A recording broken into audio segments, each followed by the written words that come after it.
Press the bell icon on the YouTube app and never miss another update. السلام علیکم ورحمۃ وبرکاتہ۔ ایک سوال آیا نماز عید کے تعلق سے کہ اس لاک ڈاؤن میں نماز عید کس طرح ادا کرنی ہے۔ تو دیکھیے، مختصر انداز میں آپ سمجھ لیں کہ جو لوگ مسجد میں نماز جمعہ ادا کر رہے ہیں وہ عید کی نماز مسجد میں ادا کر لیں۔ باقی جو لوگ مسجدوں میں نماز جمعہ نہیں پڑھ پا رہے ہیں تو یا مسجدوں میں نماز عید نہیں پڑھ پا رہے ہیں تو ان پر عید کی نماز واجب ہی نہیں ہے۔ تو جب عید کی نماز واجب نہیں ہے تو آپ کو پریشان ہونے کی ضرورت نہیں ہے۔ جب جمعہ کی نماز جو فرض ہے اس کے بدلے میں آپ ظہر ادا کر رہے ہیں اور جمعہ کی نماز آپ پر جو فرض ہے وہ فرض نہیں ہو رہی ہے تو یہ نماز عید تو واجب ہے، اور ان حالات کے تحت یہ نماز عید آپ پر واجب ہوتی نہیں ہے۔ تو جب واجب نہیں ہے تو آپ کو کوئی پریشان ہونے کی ضرورت نہیں ہے کہ آپ نہ پڑھنے کی وجہ سے گناہ گار ہو جائیں گے، یا آپ کے لیے پڑھنا ضروری ہی ہے۔ اور رہا مسئلہ نماز عید پڑھنے کا، تو جو لوگ مسجدوں میں پڑھ رہے ہیں وہ پڑھ لیں گے۔ آپ کیا کریں گے؟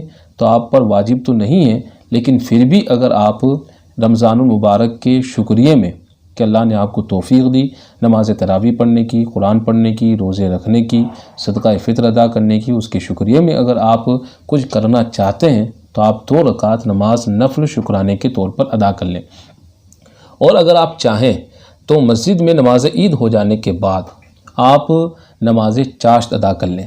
نماز چاشت یہ وہ نماز ہوتی ہے کہ جو سورج کے بلند ہونے کے بعد ادا کی جاتی ہے، جو کم سے کم 2 رکعت سے لے کر 12 رکعت تک ہے، اور دوپہر کو مکروہ وقت شروع ہونے سے پہلے تک اس نماز کو ادا کیا جاتا ہے۔ تو اگر آپ چاہیں تو اس نماز کو ادا کر لیں، کیونکہ اس نماز کی بھی بڑی فضیلتیں اور برکتیں ہیں۔ روایتوں میں آتا ہے کہ جو نماز چاشت ادا کر لے اللہ تعالیٰ اس کے لیے جنت میں ایک محل تعمیر فرماتا ہے سونے کا، اور ایک روایت میں آتا ہے کہ اللہ تعالیٰ اس کے جسم کے ہر جوڑ کی طرف سے اس کو صدقہ بنا دیتا ہے۔ ایک روایت میں آتا ہے کہ اللہ تبارک و تعالیٰ اس بندے کے گناہ اگر سمندر کے جھاگ برابر بھی ہو تو اللہ تعالیٰ معاف فرما دیتا ہے۔ تو اس لیے نماز چاشت کی بڑی برکتیں ہیں۔ آپ نماز چاشت پڑھیں، 2 رکعت پڑھ لیں، 4 رکعت پڑھ لیں۔ آپ چاہیں تو 4 رکعت ایک سلام سے پڑھ لیں، لیکن بہتر ہے کہ آپ 2 رکعت ایک سلام کے ساتھ میں ادا کرتے رہیں۔ تو نماز عید کے بعد مسجد میں عید کی نماز ہو جانے کے بعد آپ اپنے اپنے گھروں پر نماز چاشت ادا کریں اور اللہ تبارک و تعالیٰ کی بڑائی بیان کریں۔